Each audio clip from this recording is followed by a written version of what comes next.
আজকে আমরা এই জ্যামিতিটা সলভ করব, হ্যাঁ? এটা কোশ্চেন নং 5 এই জ্যামিতিটা সলভ করব। এখানে দেওয়া আছে 4y, 2y, 1y আর 3x। মান বলছে x = y। এটাকে আমাদের সলভ করতে হবে, হ্যাঁ? যার কারণে আমি এটা করে নিলাম। আচ্ছা, ঠিক আছে। এটা এখানে একটা সিম্বল দেওয়া আছে, এই যে এই সিম্বলটা। এই সিম্বলটা হচ্ছে 90 ডিগ্রি কোণের সিম্বল, সমকোণী কোণে 90 ডিগ্রি। সুতরাং আমি এই মানটা বসিয়ে নিই 90 ডিগ্রি। এর মান হচ্ছে 90 ডিগ্রি।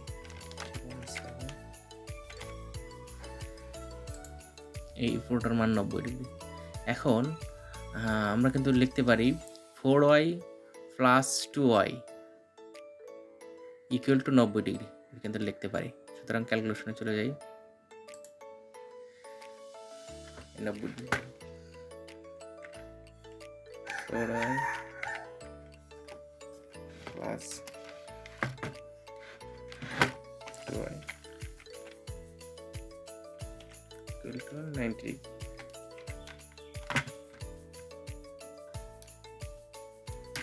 সুতরাং y = 90/6।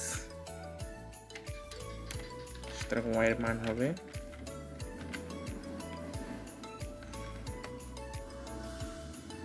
y = 50।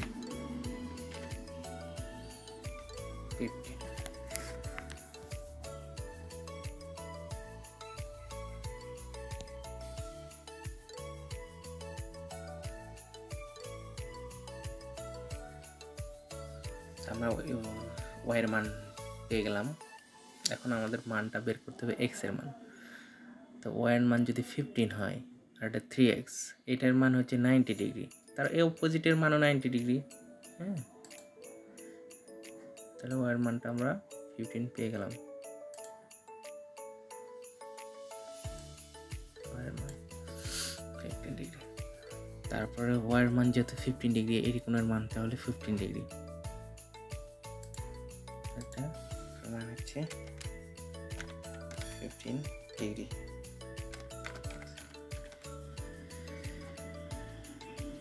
Sorry,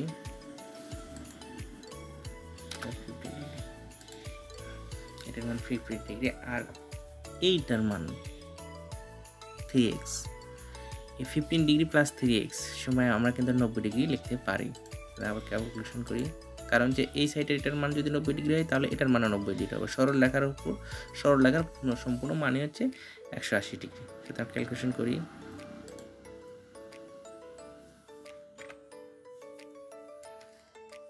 1530x = 90 degree. সুতরাং 3x = 90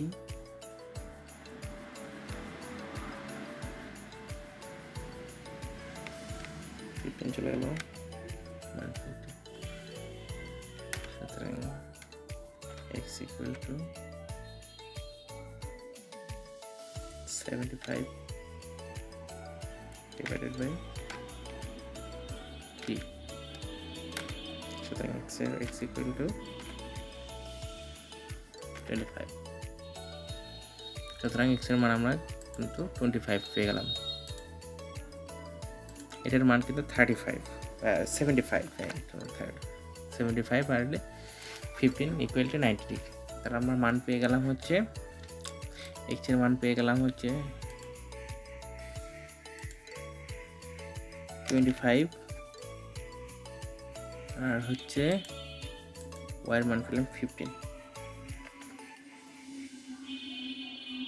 দুটোকে যদি আমরা 5 দিয়ে ডিভাইডেড করি তাহলে মানটা চলে আসবে 5:3। এটাই আনসার। Answer will be